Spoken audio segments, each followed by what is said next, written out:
podcast is part of the Sports Social Podcast Network.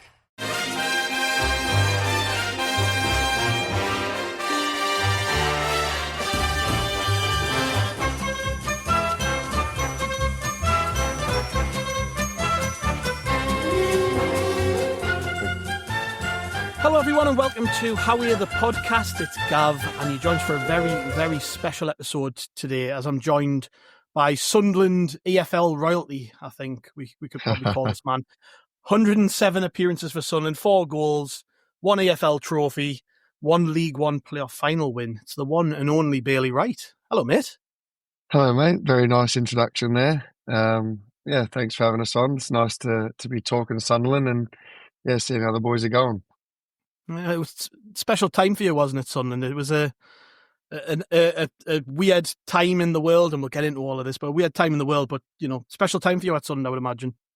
Yeah, it was. From the moment I signed on loan, I knew Sunderland was always a massive club, but it's not until you go there and you play for the club, you appreciate it. And I got that little taste before I ended up signing permanent.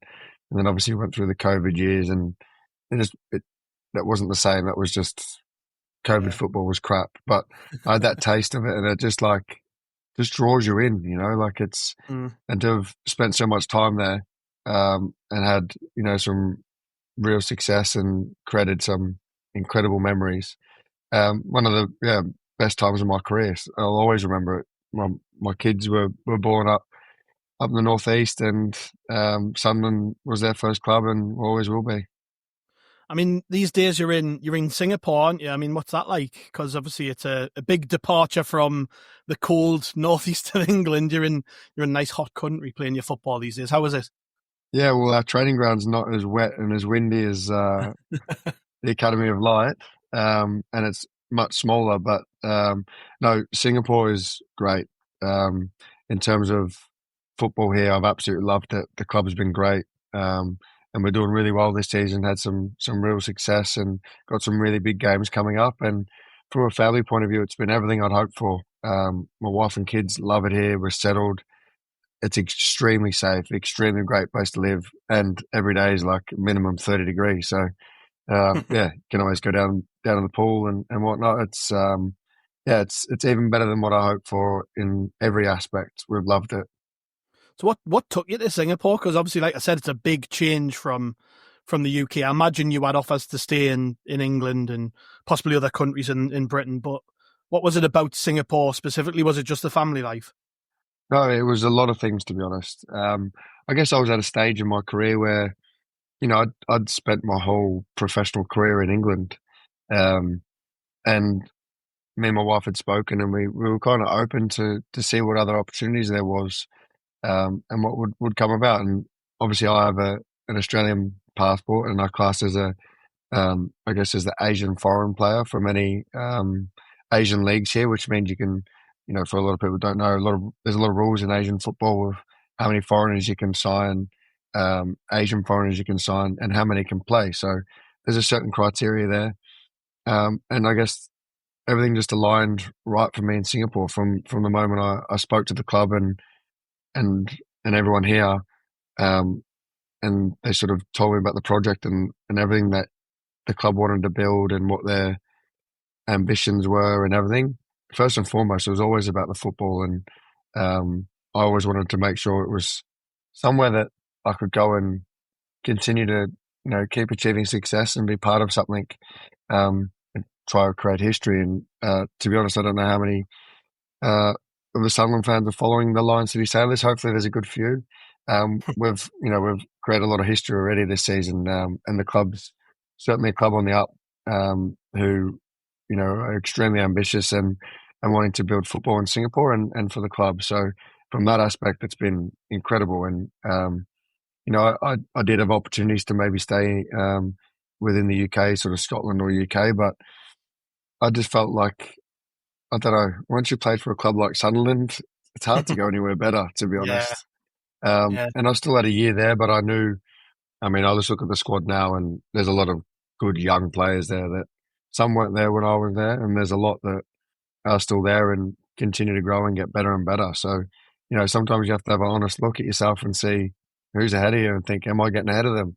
you know, yes, I'm always someone who backs myself and always been confident in my ability, but I'm not getting any younger, and some of these boys are only going to get better. So timing was right. I think I left at the right time. It was, I think from both sides, from my side and the club side and everyone, I think it was the right time. So yeah, this has been perfect for me. And, on the other side of things, it's been like amazing for my family. We absolutely love it. My kids are learning Mandarin.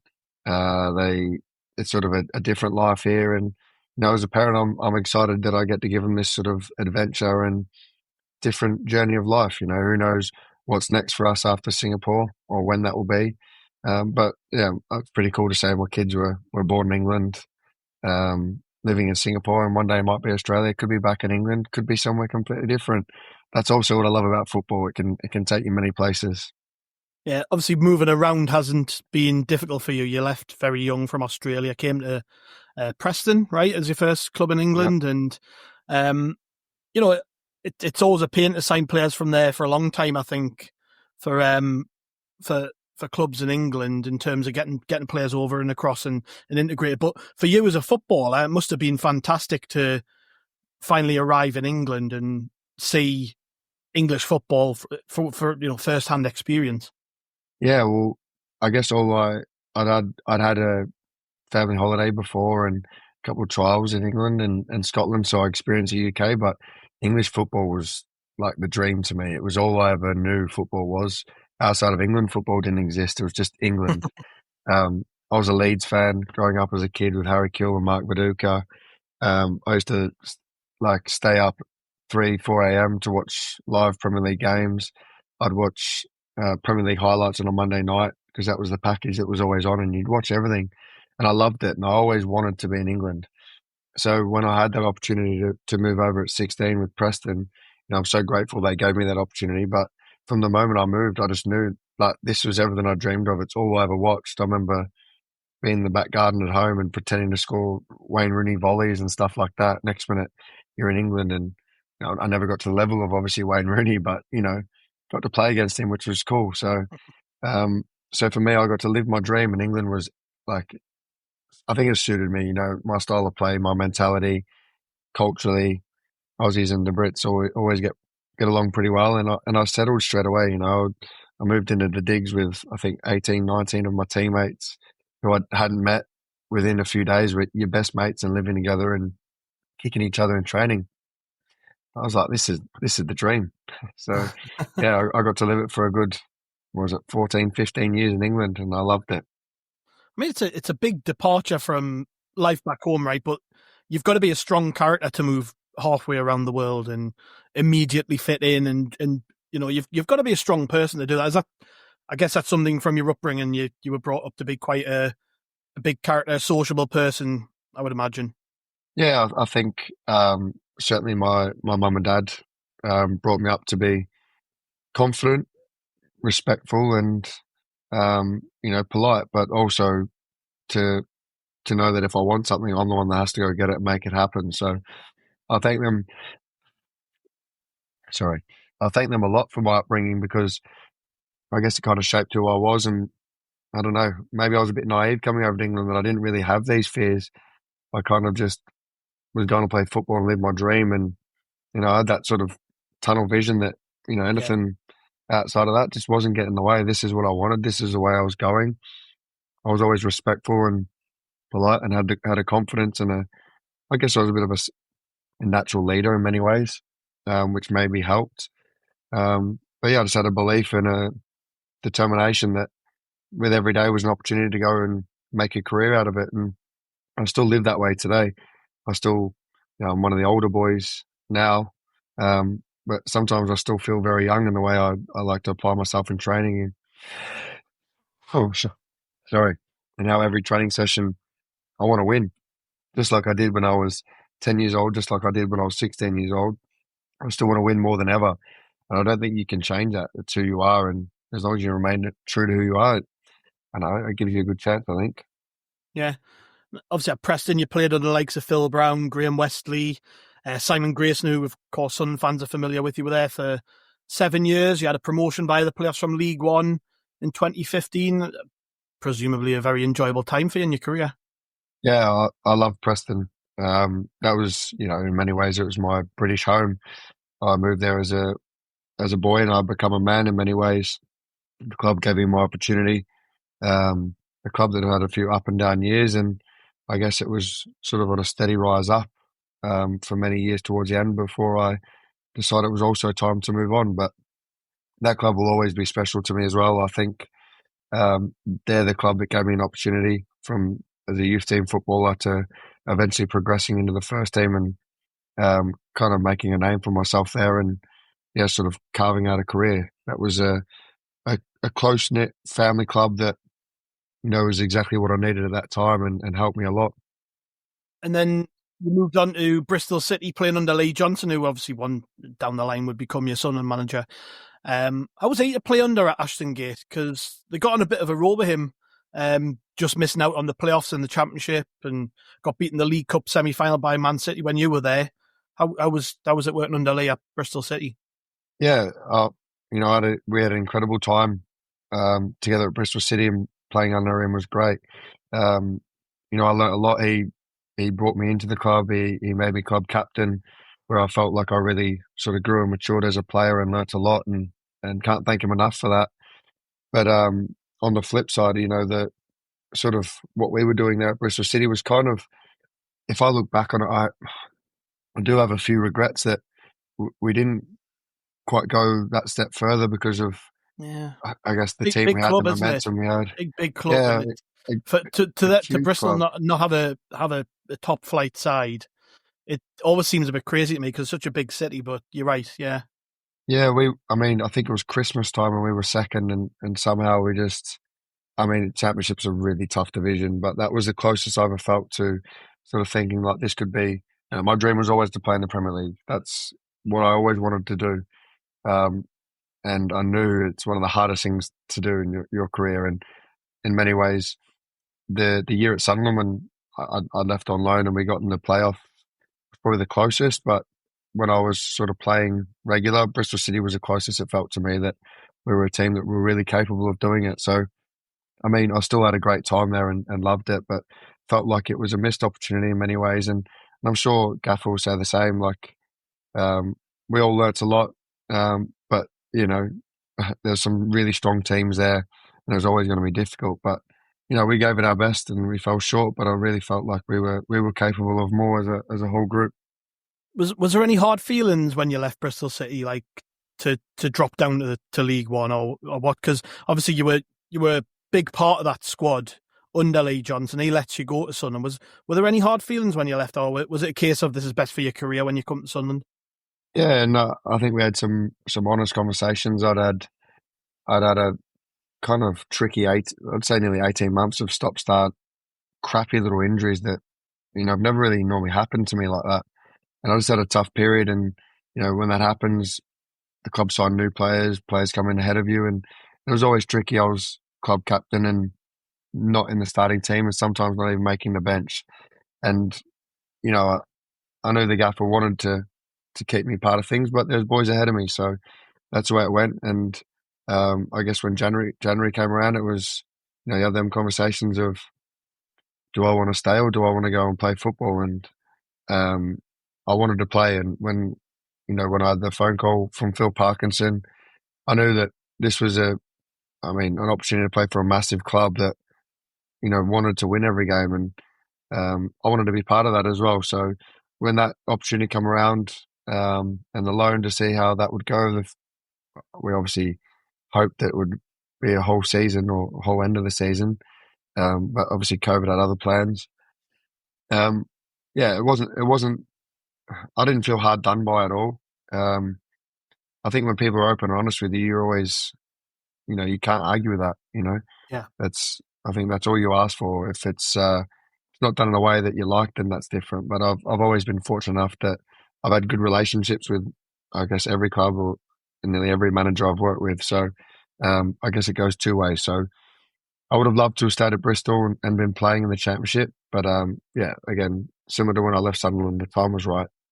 Were there any other clubs in the Championship interested in signing you at that time, or was it solely like, if I'm leaving, I'm going to Sunderland? Yeah, I won't say clubs, and probably about a week before I end up, maybe not even a week, closer than that, before I come to Sunderland, I was actually nearly about to jump in the car and drive up the road to another championship club, all for it just to be sort of stopped pretty quickly. Um, so yeah, that's football. That's, I guess, transfer windows when you've never experienced. I mean, every time you experience them, that's something new can pop up, twists and turns, and I guess some things are always there's always moving parts, and yeah, I guess what was meant to be was meant to be. But yeah, there was other interest, but I didn't want to wait around too long. I wanted to get back playing on the pitch as soon as I could. So once I knew Sunderland's interest was concrete and it was ready to go, it felt right, and I'm glad I did go. You said you mentioned you'd spoken to Phil Parkinson and he'd sold the vision of the club to you. What can you remember about that conversation with him? And because you hear a lot about players signing for Sunderland and they just, it's like what Sunderland, it take very little convincing. Was it a case of that, or did he really have to sell you the sort of the plan going forward? No, he didn't so much. So, like he said, come down and see the club, and I just said, Gaffer, like I know the club's huge, but ultimately I'm coming to play. When a manager wants to bring you in, it's what he tells you, um, and he sort of spoke to me of where he saw me in his plans, the formation, how he wanted to play, and it was basically we're going to go get promoted this year. We're bringing in good players, and we will go get promoted. And I do believe I think we're on a decent run before COVID struck. Um, I unfortunately got an injury a few games in, which was, it ruined my season there anyway because of that. But I felt like there was a momentum growing, results, performances, and I felt like we would have carried it on to the end of the season. COVID had other plans, but I felt like what was being built there at that time was strong. And then, COVID changed the whole landscape of football everywhere. It really shocked everyone. So I think, the following years after that was always a little bit of an aftershock of dealing with COVID and the consequences of operating a football club on, a lot of things changed financially. People couldn't go to games, mental, like you name it. The list goes on. So those years weren't normal, but I felt like, yeah, I loved working under Phil. He was a great gaffer to work with. I really, really enjoyed it. And, I was upset when he unfortunately got sacked, but as is the nature of football, it's yeah, a result and ruthless business, and it happens. And throughout my career, I've worked with many managers, and yeah, it's never easy and never nice to see, but yeah, it's obviously happened a lot. It's interesting. I was only looking at this when I was researching for the show. That I'd totally forgotten that you'd signed in the same window as Antoine Semenyo, who, of course, didn't Yeah. really feature very much under Phil Parkinson. I mean, you look at him now. I mean, could you see back then just how good he was going to be or not? Because I mean, you're looking probably in the summer. I mean, he could be playing Champions League football with Bournemouth, but if he doesn't get that, there probably will be top clubs looking at him. And Yeah. it feels like a missed opportunity at Sunderland because he barely played. Yeah, no, you know, Antoine at that time was still such a young lad. Um, Yeah. but everyone at Bristol, you could see, he'd come on in games and he'd just bully men and just throw them. Like, he was so powerful, left and right foot. And I guess it was just giving him the time and confidence to play regular football, find his rhythm, and then find how to use his attributes. He was always a Mm. good footballer and a really good lad, really intelligent, um, young lad who, I think it was the last game before COVID hit. It might have been against Bristol Rovers, and he played, and everyone was like, "Wow, this kid's like something different." And I'm sure I don't know if Sunderland fans remember that, but I remember I was injured watching the game, and I was like, Anton was just beasting people, carrying the ball, and you just thought, "Wow." And I think even the gaffer thought, "I've not seen this so much in training, but he's Yeah. just done it in the game." So he probably would have gone on and continue to grow and develop. And obviously his season was cut short there as well. But no, it's great to see what he's doing now. A lot of people will forget that, yeah, he had that short loan spell there and he was so young. But yeah, I guess in terms of all the attributes he had and his attitude, he gets everything that's coming his way at the minute. It's I love seeing anyone that you've played with, young or old or whatever, in their career scoring and doing well, because you always feel like you've been part of their career, or shared part of their journey. So you feel like I don't know, it's just a sense of connection and seeing your mates do well. It's nice, and yeah, he's obviously doing really well, and yeah, made a real name for himself. You mentioned your start of life at Sunderland. Your debut was a 1-0 away win at Tranmere. Charlie White got the goal on the hour mark. How was that experience of playing in front of the Sunderland away fans for the first time? Because, I mean, we sell out everywhere we go, loud, boisterous crowds. Did it open your eyes a little bit to what you'd walked into? Yeah, no, it was great. I remember the full away end. But I remember I should have scored in that game. I missed an absolute sitter. Like, I think I headed it from underneath the crossbar. I managed to get it over the crossbar. I don't know how I did it. Unbelievable defending. Um, but I always remember that game that I should have scored. And I remember having cuts and bruises all over me because there wasn't a blade of grass on the pitch. Um, but that kind of result and the way we ground that out that day was just sort of like, I don't know, just it sort of galvanizes you as a group. And when you've got the fans behind you, you sort of feel momentum shifting. It wasn't a day for pretty football to be played. And I just love just sort of rolling your sleeves up and just scrapping for the 3 points. And a club that, as long as you give your all, and I guess that's the minimum requirement. Yes, obviously you want to see good football, but as long as you're wearing your heart in your sleeve and giving everything for the badge, you'll get fully backed and fully supported. And I felt, yeah, I really enjoyed that day because I felt like, yeah, let's go kick on. And yeah, it was nice to start it with a win, a 1-0 away win. Yeah, and then obviously you mentioned it before there, you picked up an injury. I think you only played 5 games between when you signed and when the season was cut short. Is that frustrating when you walk into a brand new club? You just want to make a great first impression, and injury struck. I'm out. I can't really do much about it, particularly when you're on loan and you're hoping to stay longer. Like, what does that play on your mind a bit? Yeah, I mean, it was one of those injuries. It was a freak injury which ended up surgery, and I was out for sort of 3 or 4 months anyway. But I remember, when I did it, I'd felt like I was starting to get my rhythm back. I think, first 5 games, I don't think we conceded a goal. So I was like really priding myself on clean sheets and enjoying like the partnerships that were forming on the team. I really enjoyed playing with the boys, playing for the club, playing in front of the fans, and then boom, I absolutely wrecked my ankle away at Oxford. And yeah, you've left the club you've been at to come and play more games, and you sort of just get the news of the injury, and you're like, oh, here we go, another 3 months out injured after I'd had some stop-start, crappy injuries, little problems. And all you want to do as a footballer is just you work so hard to get strong and be able to get on that pitch and just build your momentum and just playing again and just doing what you love. It's just so much better than just training, just playing games. Saturday, Tuesday, smashing them out, competing. It's just so much better. And yeah, being injured's crap. And unfortunately, we all go through it at different stages in our career through different injuries. But yeah, I just felt like I was starting to build myself up and build a connection. And yeah, I wanted that season to go well. I wanted Sunderland to get promoted. I wanted to be a player that signed for them permanently in the summer. Obviously signed permanently in the summer, but it wasn't after what I envisioned, what I thought we were going to do as a club that year, or what I feel was definitely in the cards for us. So that's just the way it goes. You can't control everything. Everything happens for a reason, but yeah, you can always hope it would be the best case scenario, but sometimes it's not. Were you in limbo at that point? Did you know you were signing for Sunderland, or was it a case of it was up in the air until the summer came around? No, it was more a case of I wanted to play and I wanted to try to get back into the championship the next season. So the loan was perfect. Do well with Sunderland, get promoted, and hopefully stay there.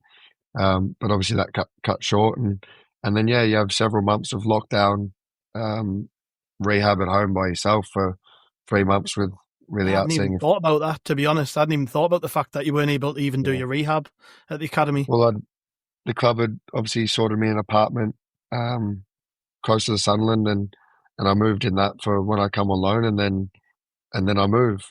Then COVID hits, and then I'm in an apartment with I still had my house in Bristol, which I was just about to pack up and or keep to the end of the season or rent out.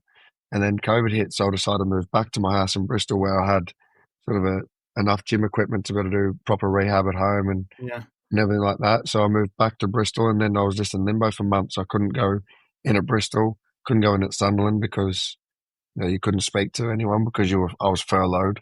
So here I was with Yeah. bolts in my ankle, sort of doing my own rehab, following advice that I'd had from the very start, and then hoping that I'd get fit. Yeah, I guess I used it as motivation to get as fit as I could, and then there was talk that the season might start up again, and we could, they might do a mini league, they might do top half teams, whatever, play against each other. So I was like, you know what? If this keeps getting delayed, I could get back fit, and I won't have missed many games at all. But then I was like, really get myself fit, everything in the back garden that I could, and then just obviously, the season was just ended at that. In the playoffs, we just missed out in the playoffs. But I don't think I stepped foot inside Bristol City's training ground again. All right. I can't remember if I did step foot or if I don't think I was even allowed because of, I was furloughed and Yeah. they were playing and they couldn't afford anyone to come in the building that wasn't part of the playing squad. So it was very bizarre. It was strange time. I think everyone can relate to that. It was a very strange time and weird that we lived it. Yeah, and you mentioned this before, but the Bristol Rovers game, that was the last game we played. We lose that game 2-0. You obviously weren't a part of it because you were injured, but had we won that game, I think if I'm remembering this rightly, had we won that game, we would have went up on points per game. Did that play on the minds of the players at all? Like knowing that, because we didn't know we were going to go into lockdown. We didn't know that the season was going to be ended. But that was the final result. We beat Bristol Rovers. Sunderland would have had more points per game than the team who went up through the playoffs, which I think might have been Wickham or Rotherham, but I could be wrong on that. Yeah. Did that play on the minds of the players at all? That one result effectively had decided that. I remember staying in touch with quite a few of the boys, and we were having conversations as you do on WhatsApp. And I remember a few of us just thinking, just hoping that at least the season will come back up and we'll get a chance to carry on what we were doing, because I think we were all kind of feeling that something was building. We had some good players in the building, a strong squad, and felt like this was the time. And, when you look back at that result, you can use that result as if we didn't lose that one, or you can rewind the clock back to results that happen at any point in the season. Ultimately, you always do it in the season. If we didn't concede this goal or this goal, it's the frustrations of football, but it's also why we love it. But we knew we were this close to not messing it up. And, it was what could have been very different was so close to being, maybe a highlight of all of our careers. Yeah, you would have been playing championship football that next season behind closed doors, but it was in League One. You signed permanently that summer. And that was just a strange season for us as fans. I remember watching it and just trying to get into games, having to watch it on a stream on a computer or whatever. It's like completely different experience of watching football.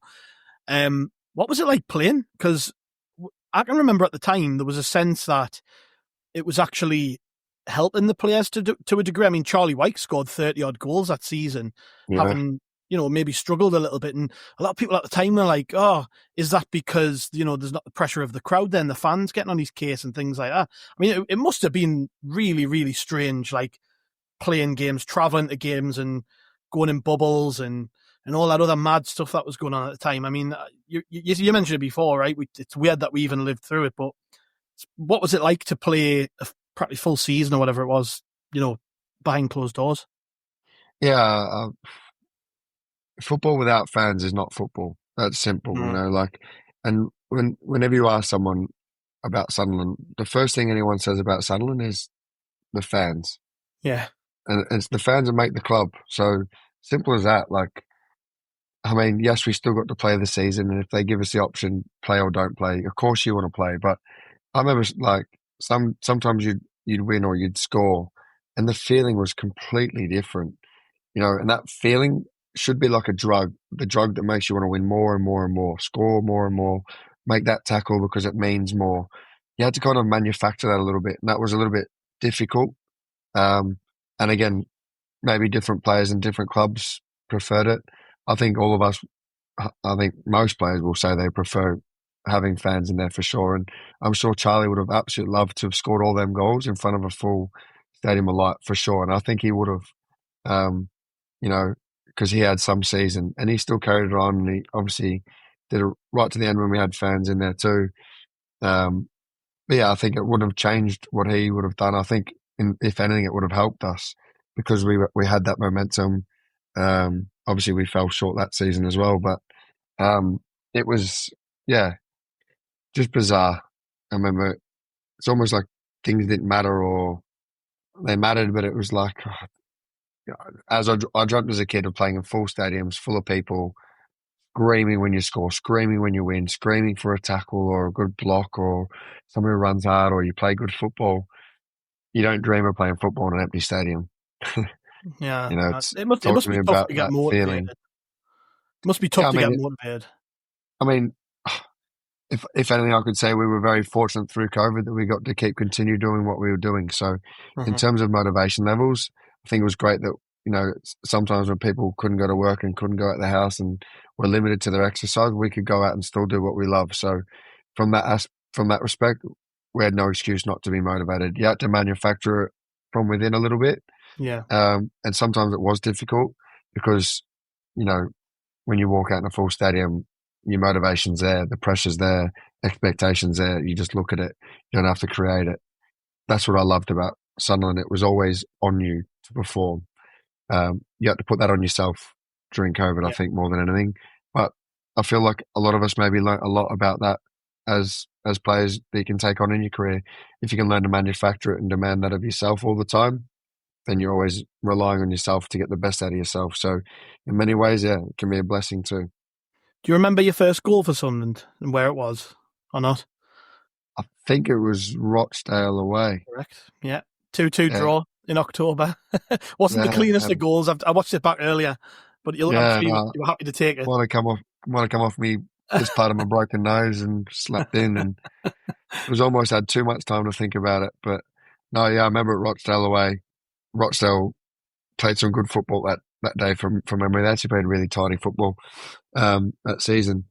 But yeah, it was nice to get my first goal. I think my first 5 games on loan at the club, I should have scored my first game against Tranmere. I hit the crossbar, I think, against Ipswich in the next game when it was a tap-in. I was just like, what's going on here? I could have had a goal a game. And then it took me forever to get my first. But no, it's always nice when you get your first goal. But I've always, I like clean sheets and winning games regardless if I score. Clean sheets are almost as good as goals, aren't they, when you're a defender? Yeah, I mean, you always know if you're in a good side, you've got people that will score goals. It's lovely scoring goals, but yeah, there's some sort of pride element to not letting anyone score that I've always loved. And that team under Parkinson was quite solid, wasn't it? I would probably say I don't know if you agree with this, but I would probably say you played your best football under Phil Parkinson when it sort of in that back 3 system we played at the time, where I think it was Jordan Willis and sometimes Tom Flanagan alongside you in that defence. I mean, would you agree that was probably your best football at Sunderland? Yeah, I enjoyed playing under Parky. I enjoyed playing with those lads. Sort of had good friendships and good relationships, and I enjoyed that formation.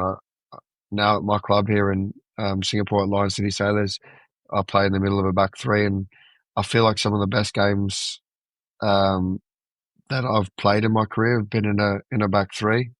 I still like a back 4, and but yeah, if I look back, I think it's probably the most suited position for me. And yeah, when Parky called me, when he wanted to sign me, that's what we spoke about. And I'd always liked his teams of how structured they were and how organised they were. When he was at Bolton and whatnot beforehand. So yeah, I just liked him as a man. The way he communicated, me and him were pretty straightforward with each other, and I enjoyed playing in that position. I got to play it a few times, I think, as well under Alex Neil when we had a few injuries on that playoff run. I think there was one point it was sort of me, Carl Winchester, and Dennis Serkin from memory, because we'd had a few injuries at centre back and whatnot, so we kind of moved. Doesn't sound like Sunderland, injuries at the back at the tail end of the season. And it worked really well. It was just like Dennis Serkin animal. Winchy was an animal, really good on the ball, both of them. Give them the ball, let them do it, and I just help tidy things up a bit for them. So, yeah, I've always liked that position, and yeah, I'm glad I'm also getting to play it now here in Singapore at Lion City Sailors. Just as an aside, Phil Parkinson, you mentioned you really enjoy working under him. Are you surprised at all how well he's doing with Wrexham? I mean, I've read and heard other interviews and podcasts and stuff where they've talked about how he basically just has the full run of the club. Like, he oversees everything, a proper manager, as opposed to what seems to be the case at nearly every other football club in the world at the minute, where you've got a director of football and a head coach type model. Are you surprised at all how well they're doing? Because, I mean, they could be in the Championship next season. Yeah, no, I'm not surprised. He's very driven, motivated manager, and he knows how to build and assemble a team to play how he wants. I think he knows how to, create a squad and a culture that's enjoyable to play in, but also trusting and treat people like men. So, no, I'm not surprised. I think, if you look at Wrexham, what they've done as a club is pretty incredible. I think a lot of people are now on the Wrexham bandwagon, and guilty as charged. A lot of people probably have a bit of a soft spot for them because of the documentary, and there's a lot of boys that I know that I've played with, and they love it there. So it looks like a pretty cool club to play for. So I think in terms of attracting players, that's not difficult, but you still got to attract the right players that suit your way. And many clubs attract the wrong people. So I think what he's doing there isn't a surprise. And if he has a run of the club and is running things, then every club's run differently, and it's what suits each club. And I guess how they've set it up and structured it, and the belief and what they have and what he's doing is the right thing for them. So, a lot of clubs run the sporting director model now, and I think it doesn't matter how you run your club as long as it's aligned.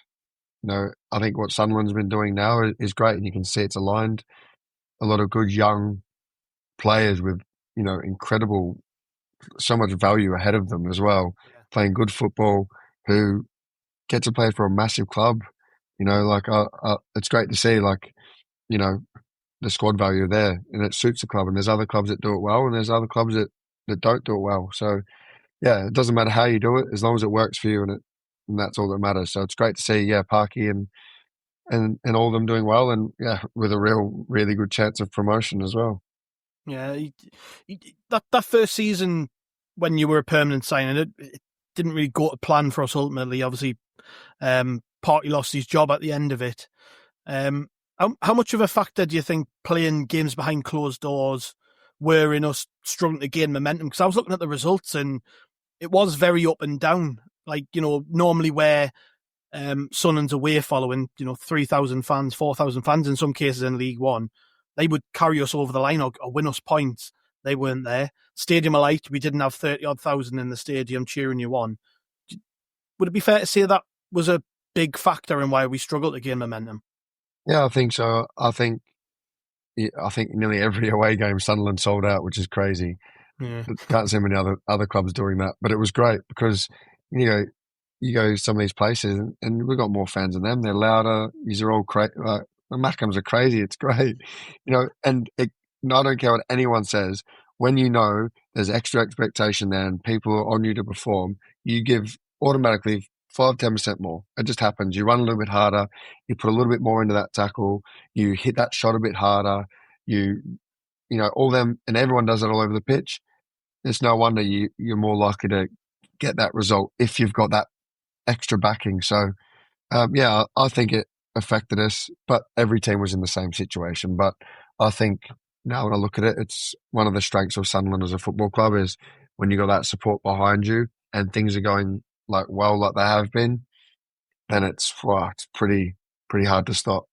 Yeah, and there was a bit of a culture shift, wasn't it, around the time he left, because new owner came in, new sporting director, and then Lee Johnson comes in, who's obviously your old boss from Bristol City. How was that when you heard he was coming in at Sunderland?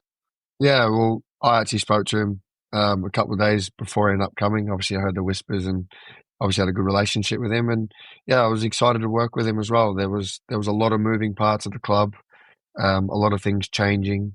And again, like I said, the COVID years were still strange years because some days you got people isolating, then your COVID's on, COVID's off, and all that sort of stop-start stuff that was happening. And yeah, obviously I got to work with Lee Johnson and Mako that also come in that, I had many good years with them at Bristol City. So, yeah, we were obviously, they were excited to come. We were excited to keep building on what we were doing as a club. And, it was a culture shift in terms of different management styles. And, again, from the ownership and sporting director, Christian coming in, there was a lot of things changing, but, it's hard to change so much straight away, certainly during a season. So it was always going to, I guess, not be a smooth transition for everything in the club, but I guess as players, we're just on the football pitch concentrating on that. But there was a lot of things happening, I think, around the club, which obviously are in place now. But yeah, I think we still end up having a pretty solid run towards the end of the season. And yeah, just underperforming in the playoffs ultimately at the end of it.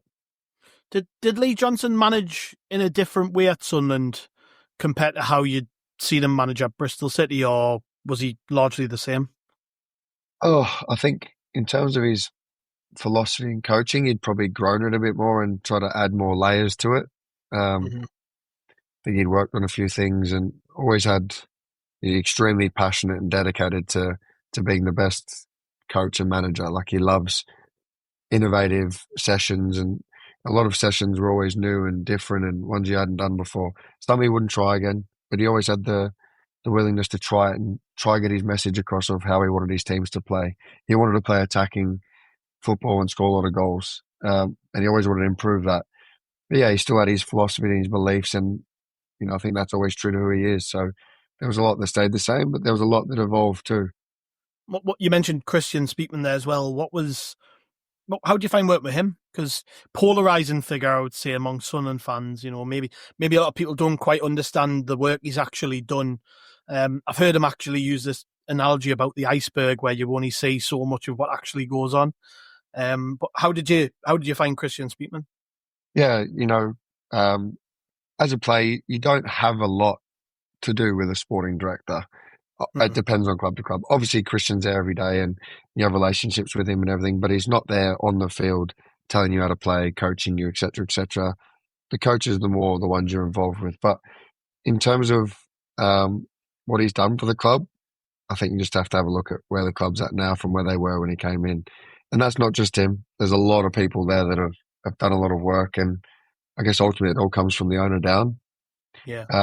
And it was pretty clear that Kirill had a vision of how he wanted the club to look and be run. I think he wanted it to be a sustainable football club and be young and exciting with a lot of value in the squad. So, yeah, you can't fault that. If I look at the team now, obviously some really good young players there with so much ahead of them, that still have so much more to give in their careers, and they're not even started yet. So that's great to see. And there's a lot of good young boys and a lot of good local boys there playing that have come through the academy. So I think that was a real belief of the club, that young boys will get a chance through the academy. And they wanted, to compete at the top end of the championship and push for the Premier League. So some people may not agree with how he's done things. Some people might not like him, but I don't think he cares, because the job he's done is the job he's been tasked to do. And I've got right now every Sunderland fan like, we should be in the Premier League. We want to be in the Premier League, but it is hard to get in the Premier League. There's financial fair play rules. You can't just spend what you want. You have to do things properly. Clubs that come down from the Premier League have so much more revenue to spend, which makes the Championship, for me, the toughest league in the world to get out of. And to stay in as well, because of the revenue differences. So, yeah, if you look at most of the teams that go into the Premier League, it's normally the same ones that go down, they go back up. And it's so hard to compete with that. So you have to be clever. You can't just spend what you want. You have to have a real strategy. And I think the club's gone about it in a really, really good way. I think the training ground's been freshened up, which were what was already probably one of the best training grounds, was made even better, just with little finer things. I haven't been there for a while, but I can imagine they're still always improving things. The stadium, I think, was the next one to keep freshening up, which is already a great stadium. But when you compare it to these brand new ones, could it be better? Of course, but it's still better than most. So I feel like they've done like you said before, Christian's analogy of the iceberg. I haven't heard him say that, but I know exactly. I think we've all seen that quote before, and yeah, I think there's so much to his job that goes on that a lot of people probably don't fully respect and understand. So, yeah, of course, there was sometimes things that maybe I didn't agree on with him, and he didn't agree on with me, but we had a highly respectful, professional relationship, and yeah, he was honest with me, and I was always honest with him. So, like I said earlier, that's all you ever want as a player. That yeah, someone can just tell you to your face, call a spade, and that's it. Yeah, I think you're right. That ultimately the results speak for themselves where we are right now. But you were there when they first started trying to get the wheels moving and pointing Sunderland in a different direction. Obviously, of course, Phil Parkinson had done a lot of good work, but the actual direction of the football club, they wanted it to head a certain way with a certain playing style, as you mentioned before, about the age of the group and things like that. But the initial changes were more in playing style, I would say, under Lee Johnson, when he'd basically been tasked with coming in and getting us to play slightly more attractive football than we probably played under Parkinson, I would say. Not to do down anything that we did under Phil Parkinson, but he was definitely trying to get us to play with the ball more. Did you feel you fit in well with that new style? Like, how did you find that? Yeah, I'm not your pretty centre half that gallops up the field and takes people on and is beautiful to watch on the ball. That's not me, but I feel I can hold my own, and I like to play with the ball as well, and I can be effective and keep things simple. So, I'd worked with Lee Johnson before, and I knew how he expected me to play. But to be honest, a lot of the games I ended up playing for him at Bristol City where I was a right back, and I wouldn't be an attacking right back, and I ended up playing a lot for Sunderland as a right back too because I was filling in, when we'd had, of course, typical few injuries and whatnot, and we went on a decent run, and there I was, found myself playing right back. So, yeah, I think I understood the game, and I knew how to simplify my game and play to my strengths, and sort of let the other boys that had their abilities play. So, in terms of our, in terms of our Sunderland want to play now, a high line with, you know, fast and strong centre backs. I was never a fast centre back. I don't think I ever was in my career. So that was something that I always had to be adjusted to. So yeah, I think now as a lot of clubs at a top level, most players have to be quick. Most players have to have all the top attributes, and sometimes if you don't have them, you don't have them. So yeah, I guess the way things were moving in the direction at Sunderland meant that I was maybe different to the profile of centre half that they wanted. Eventually, it got more and more that way with how they're playing now. But like I always say, I always back myself to get into any team. But yeah, sometimes you've also got to look at things from an honest perspective and see it for what it is. Yeah. As an aside, while we're talking about central defenders and playing out in the current Sunderland team, I've got to ask you about Luke O'Nien because, when you first arrived at Sunderland, did you honestly think he'd be playing like at the top end of the Championship as a central defender? Because at the time he was still developing as a player, wasn't he? He wasn't like I still look at Luke O'Nien now and I think if you just look at him, he's not the biggest. He doesn't look like a centre half, but he is to me. He's my favourite player. I love watching him play. But I don't even think I could have said back then that I would see him doing what he's doing now. It's a testament, isn't it, to how hard he works. Yeah, and he works so hard, it's bloody annoying. But those were the words that Steve Aziz said he was annoying. Yeah, but like, bless Luke, mate. He's got some mentality and some attitude that if he can't do something, he'll work on it till he's probably the best at it. And I feel like he kind of uses that in every aspect of his life. If he doesn't know something, he'll learn it and then he'll make sure he can do it and then continue to be the best at it. So I don't exaggerate when I say this. Like, he would stay and play head tennis. And we had this, I can't remember what it was called, this mad room that was like kicking a ball in the dark with all these lights on it and stuff. Yeah, I know what you're on about now. Yeah, I can't remember the name of it. I think Ocular, I think it is. That's Ocular. And yeah. he'd spend hours in there, and even little things like he did his shoulder, had a shoulder operation that he got his shoulder so strong. He was like doing judo, falling on the floor in case he would fall. So then you'd see him run around and fall, and he'd be falling. Like, he'd train himself to do anything. So if you ever know Luke, I think he's like, when he puts his mind to something, he's going to do it. And which is why I'll say I'm not surprised to see him where he's at now because of his mentality and his attitude. and technical ability. I remember when I first signed, I remember seeing him play right back, and he'd just like get a throw it in, get it back, and he'd switch it left or right foot, no problem. His left was even better than his right, and like you'd see him work on those things a lot. And I remember thinking his left foot's like it just looks so easy for him, and it's something that he actually worked on. It wasn't just like natural. He worked on it, and that's sort of one example of Luke. If he needs to learn something, he'll do it. If you ask him to do this position, he'll study it, he'll learn it, he'll do it. To the point where it's bloody annoying how much work he puts in to learn it and do it because it's Showing hard to keep everybody up up. with. So he's a good example, like for a lot of boys there around the club, and he was always hungry to learn, kind of open-minded, listened. Um, yeah, and he's a leader. So I think a lot of boys feed off that. A lot of boys relate to it. He's pretty um, open and humble about his experiences and struggles he's gone through, which I think a lot of people can relate to and learn off. So no, it's. I mean, he's a fan favorite. He works hard. He deserves everything he gets. And when you said before, Luke, you said, for example, when I came, that Luke still had a lot of development and was always developing. I think that will be Luke his whole career. He'll always be developing. Yeah. He won't stop. That's the way he is. If he wants to learn something, he'll pick up a book, he'll read it, he'll do that, and I think, yeah, from a coach's point of view, it's probably a dream, almost, like I said, annoying that he does it so much, but you can't fault that. That's a positive in many ways. Yeah, I actually spoke to him the other day, so it was nice little voice note off him, so it was nice to hear his voice again. great. I still stay in touch with a few boys, and there's still a few there, and yeah, it's good. Still a club that I have strong relationships with many people there. Yeah, the pair of you played together quite a bit that season under Lee Johnson in the defence. Although he was a bit more like a utility player at that time. He was sort of moving all over the place, but he was always in the team if he was fit, pretty much.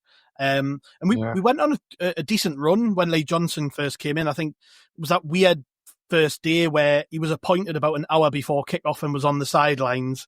I think we lost to Wigan at the Stadium of Light, again, a behind closed doors game. And then we went on this mad run of losing just once in 13 games, but we were struggling to break into the top six. And perhaps the most memorable thing about those early days under Lee Johnson, though, was probably the EFL Trophy run. Beating Lincoln in the semi-finals. I think you came off injured at half-time. And you were injured for a good 2 months, and you missed out on the final against Tranmere. It's just been the 4-year anniversary of that. I just seen it the other day. But how was that? Because it must have been agonising anyways for the players not to have fans at Wembley. But you didn't even get to play in the game. Like, how was that to deal with? Yeah, well, I actually did my calf in that game, and I played the half with my fully torn calf, and then I was like, I'm struggling here. I don't think I can. I'll see how I go. And he's like, just come off because you see how you are. End up getting a scan. It was much worse than we thought. And so I ended up missing the final. But a lot of people sort of forget. I feel people forget that we won that because there wasn't fans there. That was still huge winning that, because if you watch the Sunderland Till I Die documentaries and the Papa John's trophies before and the finals before and the crowds that were in there, we all kind of didn't get to experience that, and it's gutting. It's still a trophy and it's still a win, and it broke the Wembley hoodoo, which often it's quickly forgotten about, and that was the club's first trophy for a while. So I think that should always be remembered. I remember guttingly not playing in that final, but the club took us down there, all us players that missed out, and we were in a box, but we were like social distancing. And then I remember we won, and then security like, you just have to stay in this box. You get the bus and you go home. We're like, no, we're going down there to celebrate with the boys. They're like, no. So then a few of us start running around Wembley trying to figure out how we can get down. We're at the top, up in the gods, mate. And I'm like, we need to get down there and celebrate with the boys. And then security after security finding us and saying, no, go back to the box. And we're like, how do we get down the pitch from Wembley? We just didn't know. Mate, it's an absolute maze. And like, there's no fans in there. We were running around like trying to find our way to the pitch to celebrate with everyone. And we couldn't, so ended up getting in a bus and going straight back to Sunderland. And yeah, I mean, still delighted for everyone and buzzing that we won, because that was, I guess the start of a few good years ahead. Yeah, just mad time, as we've said repeatedly. Like playing a final at Wembley with no fans in there. Just it's crazy. Crazy, isn't it? You almost, crazy. It's not right. No. And you didn't return until about mid-April, I think, when I was looking. And you came back into the team against Wigan, and you actually stayed there for the rest of the season after that point, after you'd recovered from your injury. And then by the end of May, games were allowed to be played in front of small numbers of fans again. Obviously, I remember I was at the playoff semi-final against Lincoln at the Stadium, which I think we had like 10,000 there or whatever. But that was your first. Well, it felt like, you're right. Yeah, it was loud. That was your first taste of action in front of the Sunderland fans for well over a year. A long time. How did that feel? I remember, like, the way we started that game, I thought, yes, we're going to get a result here. Like, I fully felt like there was that alone, just having fans in there was going to be what we needed just to get that result. And I thought we were going to do it. But, yeah, just unfortunately it wasn't meant to be. And it was just a little taster of frustration as well, that what we'd missed out on, of if we could have had this all season, or for at least the last few months, what could have been, what more could we have done? And it's easy to use that as an excuse, but I felt like I said earlier, that was a real missing part of us that's helped push the club on where it is now. When you've got that momentum of a team that fights and a team that's playing well, combined with a absolute packed crowd full of passionate fans that really get you going, like I said before, it's pretty hard to stop. And had we had that earlier, I think we could have done things more quick than we did. Yeah, it was weird looking back at that game as well. I'd totally forgotten that Brennan Johnson and Morgan Rogers were playing that day for Lincoln. Yeah, they had a good team. On the wings. Really good team. Yeah, they weren't bad side that year. What they liked to play against, I know they were quite young at the time, but some pace and power. Yeah, I just remember both of them, pace, power, intelligent, but also didn't mind getting kicked. Right. Get kicked, get back up, and they'd just go again. You're like, were those your instructions to just give them a good kick? Yeah. No, never instructions, but it's always when someone's quick and they're young, you've got to give them a good, good fair and kick early on, and hopefully they'll be like, think twice about taking you on again. But no, they were both fearless, and I'm not surprised now. Look what they're doing. You've got to have the right mentality to go to the levels that they both have. So, no, they had a good solid team that year. They had a good midfield, organised team. They were tough. They were tough to beat, although we still should have beaten them. Yeah, it was tough to take, really, wasn't it? After all that time away from football and stuff, that we didn't get to even do the pandemic era playoff final at Wembley, where there would have been a small amount of fans there, but we had to move on from that pretty quickly. I mean, you mentioned that game against Lincoln, and it's just ringing around in my head now as I think about it, because I got tickets for the game. I was one of the lucky ones there, and we were all distanced around the stadium. I think I said there was about 10,000 there, but you're right, it felt like 40-odd thousand, because people had just missed the football, hadn't they? I mean, the atmosphere was still brilliant. We hadn't played in it. We hadn't played in front of that for so long as well. It was like, whoa, it's like a real game again. Yeah, overwhelming. What was the reaction like in the dressing room to that disappointment, to losing to Lincoln, and where we'd go from there going into summer? Because Sunderland, I mean, before it precedes your time, really, but when we first got relegated into the Championship, it was like, right, well, we'll just go straight back up. We've always done that. Every time we've been relegated, straight back to the Premier League. Didn't happen. Ended up in League One. When we were in League One, it was like, well, we'll only be here for a year. I mean, it was like another, we'd had the disappointment of the losing in the playoff final the first year. We had the COVID season, which got ended early, where we literally, if we'd won one more game, we would have went up. And then we get back into the stadiums finally, and it's all robbed of us again for another summer. What's it like playing for a club like Sunderland when because there is that expectation, like Sunderland shouldn't be in League One. What was the attitude amongst the players in terms of how we recover from that and bounce back? It was very flat after that game. It was the summer wasn't very enjoyable. It never is after that sort of season. There was a lot of uncertainty around players coming and going, which meetings were had. There was meetings quickly after that game. A lot of meetings that sort of some surprising, some not surprising, but in all, not a lot of positives. And obviously because we'd fallen short. And I remember coming in, and this is me being completely honest here, I remember coming in for pre-season and we didn't have many players and we didn't know who we were signing. I'd heard some stories of people coming and they didn't want to come for certain various reasons. And you start to think, what is going on here? Like, why why have we got hardly anyone in doing pre-season? Why does it feel like, just felt like there was a period there where no one was coming in. We weren't sure if things were getting done right. And then sort of towards the end of pre-season, you start to see players come in. You're like, right, finally, a little bit of caliber of playing. And I had uncertainty whether I was staying or not. I also wasn't sure what was happening and whether I was part of the plans, and kind of didn't like the way things were feeling, if I'm being honest. Mm-hmm. But then it eventually changed and shifted. But yeah, there was a period there of, yeah, it was really odd. It's hard to put your finger on. I feel when you've come into pre-season off the back of a really disappointing season, it still hurts. You know, you should be able to let that go. But there was other things and things happening. You kind of like, yeah, things that as a player frustrated you a little bit. But I'm sure those things had their reasons, and various different things were happening, and I'm sure a lot was happening behind the scenes, but it felt like more could have been done sooner in that Yeah. pre-season. That's me being Remember, honest. was that the pre-season when we had Dan Neil playing left back? I think it was, wasn't it? So we went into the season and we didn't have any Yeah. fullbacks. I think we had Dan Neil and maybe We played a Winchester couple of playing. games in Scotland. We played against Hearts in pre-season. Yeah.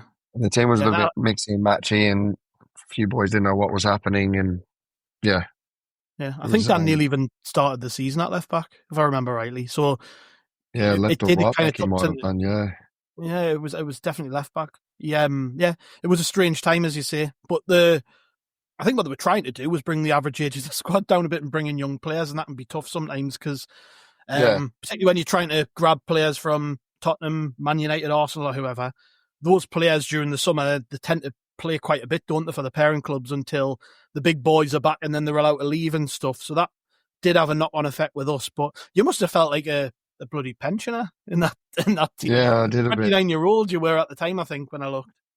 Yeah, and to be honest, I was more. It looked like more. I was more likely to be leaving for a while there, and I won't go into the details of it, but um, yeah, that carried on for a long time, and then I wasn't really in the plan, so to speak, because it looked more like that I was leaving rather than staying. Right. Um, but I was never a player that was going to kick up a fuss or change what I did in training, whether I was coming or going. I always trained hard and competed, and in the end, I'm very grateful that I got to stay at Sunderland. I'm so grateful for Yeah. that. But in the circumstances and the way things were going, it kind of looked like, yeah, I don't know. I was not always in agreement of what was happening and how things were happening, and vice versa, and had conversations. But I guess sometimes I never really knew the full strategy of the club and what they were trying to do. That's not always shared with you completely, or sometimes as a player, they can only share so much with you. So, yeah, that's the way. I guess when transfer windows are open, there's always uncertainty if you've not had if you've not performed well the season before and reached the levels that you're expected as an individual, myself, and as a club, then naturally there's pressure going to be on you and uncertainty of whether the club want you to stay or whether you want to stay or not. And I guess there was a bit of both. A little bit of miscommunication, maybe on some things, which, yeah, is in the past now, but I'm glad I stayed in the end. But yeah, I think I started the season on the bench, and took a while to get my chance to actually get into the team, and had a stop start, and then, yeah, that's the way football goes sometimes. Yeah, it's interesting you say that your future was out uncertain because then you were brought as part of this senior leadership group, weren't you? Which I think was Corey Evans as captain, Aidan McGeady as vice captain, you and Luke O'Nien as the club captains, and also I think that group was it Gooch and Flanagan maybe were part of that group. So to have Yeah. gone from looking like you were leaving the club, all of a sudden you are now one of the key components of this dressing room. What was that like? Because I've never really heard of any club doing that, where we're going to just appoint 6 or 7 leaders. I mean, in a dressing room, I Yeah. presume you have that anyways. But what was the whole point of that? Do you think to make it known that we have this experienced group that we're going to run the dressing room? Yeah, I think maybe other industries do it. They have leadership groups, whether it be in business or other sports and stuff like that. And like I've always said, Lee Johnson was a bit of an innovator and liked to try things a little bit different. And I think he felt like that was right for the group. It was, yeah, it was a little bit confusing as to what roles you are or whatever. But for me, it was like whatever. If that's what it was, then it didn't really change. I've always felt like I always want the best for those around me and for myself. So whether you give me captaincy, club captaincy, or you give me nothing, I am who I am. I'm not going to change. As long as I have good people around me that I feel like are wanting the same things, then I'll always want what's best for them and myself. So um, I've always been someone that I guess pushes standards and drives training and um, tries to have a culture where boys can enjoy coming into, but also a culture that uh, I mean, there's multiple people involved in culture, and I think we all have a part to play. But you want to have I guess, an environment that lads enjoy coming into, can work hard, but don't become complacent. So I guess as players and senior players, you have that responsibility because it's a place you also enjoy working more in, regardless of if you're club captain. It was a bit messy. It didn't need to be like that. I think it could just be internal leadership group, and you could have just been a captain and a vice captain. But I think it was all done with best intentions and best idea in mind. For me, it would come a little bit of a shock because of I guess how things were at the club, or that not how things were at the club, but my current situation at the time. I certainly felt like a leader within the group. I always felt like that from the moment I came to the club till the moment I left. I always felt like I was there if anyone needed my help and support, and I always felt like that I had good friendships and relationships with people. Some people, yeah, might say different, but I guess that's always the case. But I felt like I had the best interest for everyone and my teammates and staff and the football club when I was there. So I can always say I'm proud of that. Yeah, I said you must have felt like a bit of a pensioner there, being part of that leadership group, because that season actually we brought in a lot of the young players who are actually still at the club now. I mean, you mentioned earlier Dennis Sirkin, he came to the club that season. Trey Hume, I think, came in I think it was January time. Yeah. Patrick Roberts came in then. Anthony Patterson, who's obviously still our number one. Dan Neil, who's now the captain of the team. Niall Huggins, who's still here. They all came in that season, very young players. I mean, it was a clear difference in terms of strategy from what we'd seen before. Mm-hmm. But when I mentioned all those players there, what do you make of the progress of that group who are still at Sunderland? Because it's, we're talking about when Sunderland were in League One. We're now competing at the very top end of the Championship. So all those boys have had to grow with the club, haven't they? Yeah, they have, and I feel like they all have matured a lot through their careers. It's probably no, I don't speak to a lot of them day in day out. Some of them I've stayed in touch with, but I think they all know that I obviously watch them and want them to do well. But I think from when they all come in the building, you could see they all had, you're learning to see who they are as a person, and you feel like you have a responsibility to help them be the person they need to become and be confident to go and play and make mistakes and learn from them themselves and stuff like that. But have an environment to show that you're a senior lad that has their back too.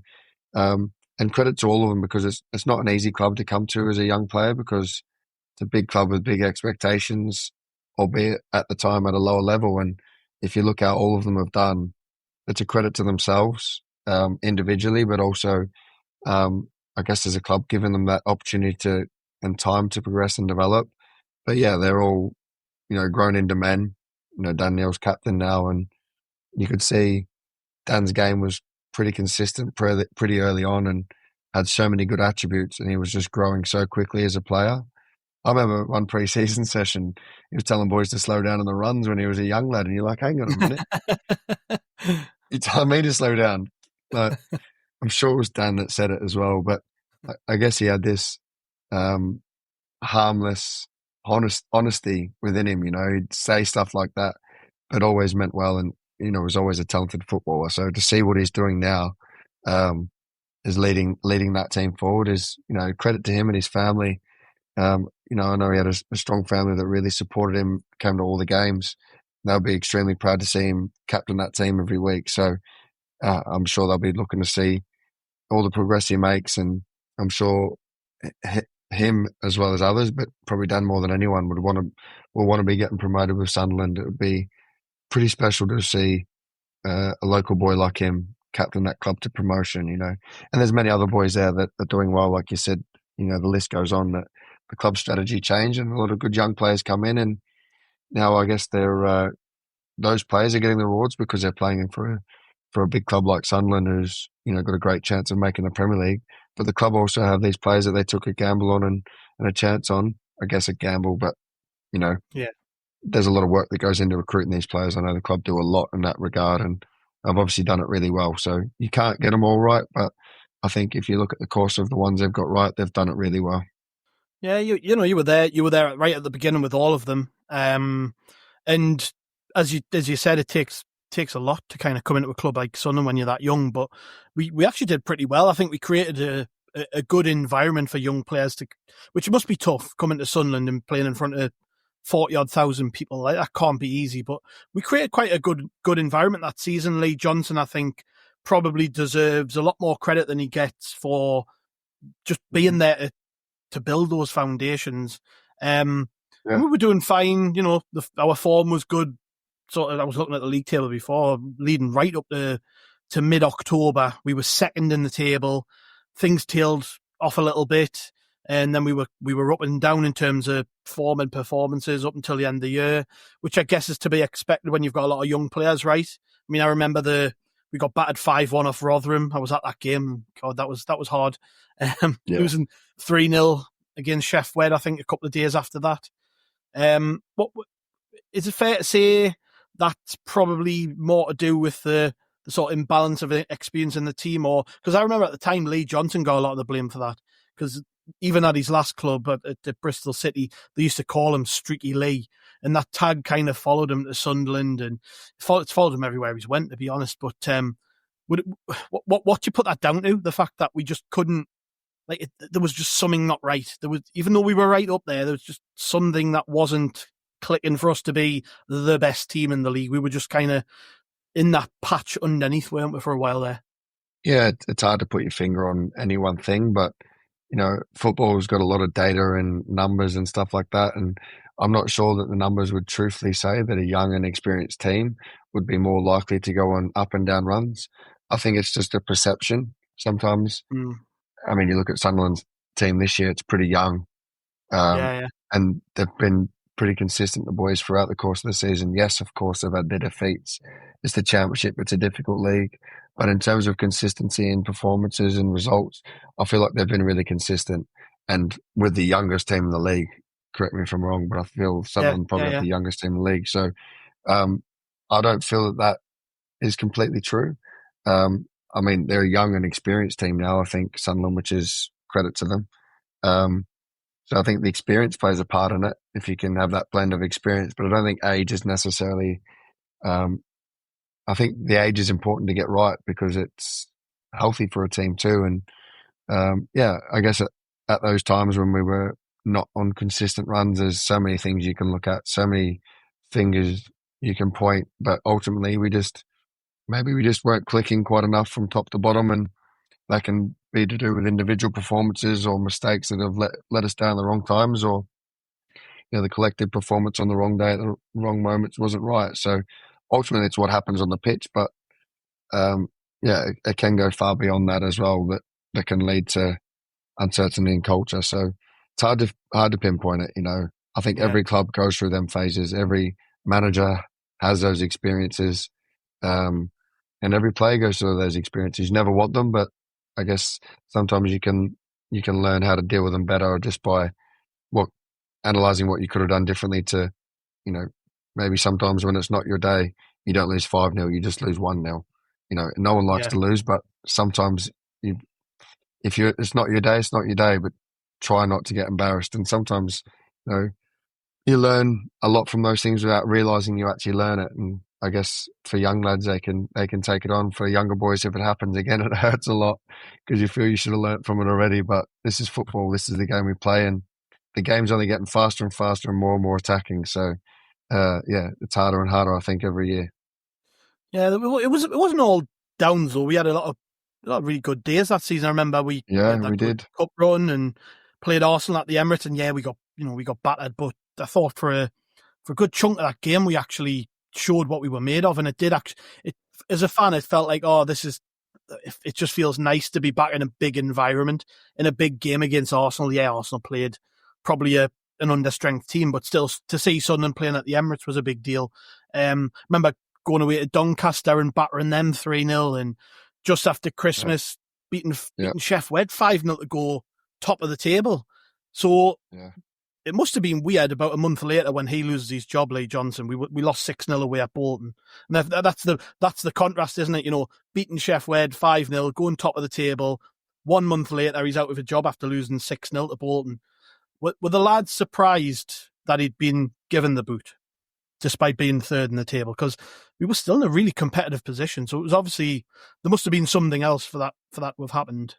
Yeah, I think, yes, there was a surprise element, but also no, because of what had happened in the club in the past. And, you know, ultimately decisions are made quickly. And unfortunately, it's often the manager that's the one that gets dealt that decision so quickly. So I remember I wasn't actually there that game, but I spoke to a few boys and they said it just felt like a bit of a weird atmosphere after the game. And I don't know, maybe if the gaffer already knew that this was a massive result and if he didn't get it, that, you know, he'd be under pressure. I've never actually had that conversation with him.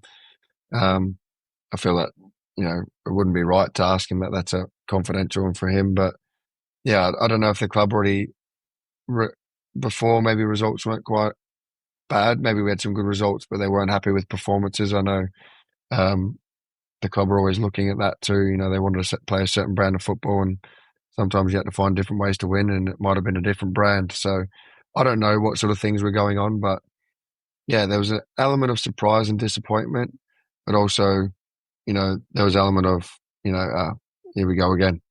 That's being honest. You know, that's football, and it had been Sunderland for a while. So yeah, and then there was like a weird 2-week or so period where the transfer window had just ended. So like Lee Johnson left in that period. We signed Jermaine Defoe out of nowhere on deadline day. We lost both games that Mike Dodds had taken charge of, which were, I remember at the time, Doncaster and Cheltenham, and we were expecting to win them games. I think both teams had been on big runs of losing games, and they both managed to take points off us. Was there a lot of anxiety over how long it was taking the club to replace him? Because there was amongst the fans. The fans were going mental, you know, because they thought, well, if you're sacking a manager, you should have somebody lined up. And it was a good 2 or so weeks before he was replaced. Was that anxiety existing in the building? I can't remember, to be honest, if there was an anxiety, but as a player, you just want to know who the manager is going to be so you can quickly get to work with them. Yeah. And there was a lot of whispers and here and this and that. And, you know, you start to wonder, are people turning the club down because of what's happening, or is it the club would taking their time? Roy Keane was the famous example. It was very public that he'd been approached for the job. Yeah. And I think they were just doing their due diligence. They were probably really looking at all the options and really weighing everything up of the pros and cons and what they wanted the manager to look like, and probably took a little bit longer than we expected. But, you know, appointing a manager is a huge decision. You know, you get that right. If you take a week longer to get that right, it can be the difference of promotion and not getting promotion, rather than rush it a week or a day or two. So, you know, in the hindsight, taking an extra week or two to make that appointment, I think was genius. Yeah. I don't know. In my opinion, Alex Neil was absolutely the right person for that time to come in and do what he did. And had they done a really quick decision, would he have been the one that come in? I don't know, but I'm glad he did. You know, so when them rumours are going around about Roy Keane, you must be talking about it at the training ground. Like, he'd never managed for years, but obviously a popular Sunderland manager at one point. How did you feel about that? Because it did look like for a while he was their top target and he was going to get the job. I love him. I think he just calls a spade a spade. I've never worked with him as a manager, but I remember Granty had, and Granty had loved working with him. There was other staff there that had worked with him before and loved him. So, you know, from people within that have worked with him, you know, you don't say that about someone unless you've really enjoyed working with them. So, yeah, for me, it would have been pretty cool to learn off a manager like that. But was he the right person for the job? Only the club can decide. I'm sure he would have been. I mean, I would have loved to have played under a legend like Roy Keane. That would have been cool. I think he would have been a kind of person that I like. Honest, harsh, but fair. You know, that's always been my perception of him, and a winner. So from what people said, he was really really good to work for. But yeah, I guess it wasn't meant to be, and there was I'm sure there was quite a few names getting thrown about at the time. Yeah, it would just be interesting to see how he would have worked with Christian Speakman and being told, you don't have full control of the club, Roy. You can't just go and sign 6 players on deadline day like the last time you were here. But yeah, that would have been quite fun. But no, Never really thought of Alex it Neil like that. obviously, Yeah. yeah, Alex Neil came in and as you said, what happened, and we'll get on to what happened at the end of it. But it didn't start well for him, did it? Pretty slow start. We drew with Wimbledon. We lost at home to MK Dons. We then dropped out of the playoffs. We drew with Burton. I mean, so they've made this big decision, this big call to get rid of Lee Johnson, who'd had us top just after Christmas. He was third. We were third when he was removed from post. We had a 2-week period where we lost 2 really games we should have won, and then Alex Neil comes in and doesn't get off to the best of starts. But I remember the fans were obviously worried at this point, worried we weren't going to be in the playoffs even. What was it like behind the scenes? Were people presumably were bought in still though and working hard and just trying to get results? Yeah, I mean, I remember the first few results, there was draws and maybe we weren't performing great, but he was trying to get his ideas across, and you could tell that he was completely dedicated to getting this right. He'd put so much effort and had so much belief in what he was doing and trying to get us to do that you couldn't help but to believe it was going to work. And then I think we got our first win against Wigan. And you scored. All right, I remember scoring, and then it felt like a weight had been lifted off our shoulders, and then we lost 1 game under Alex Neil. Yeah. We never. I don't think we lost another game from that Wigan match. I think we went unbeaten from that point. We lost to MK Dons, I think. That was it, at home. You know better than me. My memory's shocking. And I remember we went on a really good run. Yes, we had a few draws in there, but I think we'd become much harder to beat. And like I said before about if it wasn't going to be our day, it wasn't going to be the other team's day either. We'd learnt to adjust our game, and he put in a hell of a lot of work and sort of galvanised the group and created a sense of belief. And if he said something, you believed it was going to happen. I did anyway, and I think I played every single game from when he came in that year, and I really, really enjoyed working with him. Yeah, we've got him to come this weekend. That should be fun. Bringing Millwall to the Stadium of Light. So I think last time he came with his Stoke team, they absolutely battered us. So let's hope for a better result than last time he turned up in Sunderland. But that Wigan game, you scored. We win 3-0. We go on a mad run. And that run towards the end of the season was brilliant. But it was weird though as well at the same time, because we were unbeaten. We were picking up results every single game. Like I said, we had a big unbeaten run in all of that. But even still, we were sort of struggling to break into the playoffs. Just everybody above us kept winning games. It was weird, wasn't it? We still had Morecambe, I think, last game of the season, Morecambe. But we still needed just to get a result just to make sure about the playoffs. It was a decent spot, which was crazy I think everyone was just hitting form. It was a tough league. But I felt like we were just growing and growing and growing as a team, as belief. And then, we had that momentum at the right time. Yeah, it's interesting as well because at this moment we've got, present day Sun, and we've got 8 games left, and fans are worrying a little bit about the fact that we're so comfortably in the playoffs now. We can't really hit the automatics because we're too far away from it, but we're also like way out the way of dropping out the playoffs. And fans are worrying a little bit about needing momentum going into the playoffs. I mean, that season we had loads of momentum because we went on a great run of results. How important do you think that is? Because obviously you've got to be in the right frame of mind, haven't you, for those last 3 games? Yeah, I think momentum is important. It's not everything, but it is important because when you're in a flow of just winning and playing and enjoying it and confidence is high, you think less and things just happen and you just do and you don't overthink. And it certainly helps. But I'm sure there's teams before that have gone into playoffs with that momentum and it's just clicked again. So ultimately it's just about the atmosphere that they create and the belief that I think that they have in each other and what the coach is building and the club. And I feel like it's pretty solid there. I feel like there's a good connection between the players and coaching staff and fans at the minute that, yes, they might lose a couple games or they might not, but I feel like performances and philosophy of the team has been pretty consistent and it's not going to change too much. So I think, yeah, if they can, and I'm sure they can, not if, they can put a little run together, yes, great. But if they don't, you know, doesn't need to be pressurized or anything put on it either, because it's a tough division. And this point of the season, everyone's fighting for different things. And, you know, some are fighting to stay in the division, some are fighting for automatic, some are fighting for promotion, some are fighting for their careers. So everyone's got something to fight for, and I'm sure that them boys there will be wanting to win that game because, one, they're footballers and winning a game at Sunderland and celebrating is pretty special. And like I said, it's a drug that as a player you just want more and more of.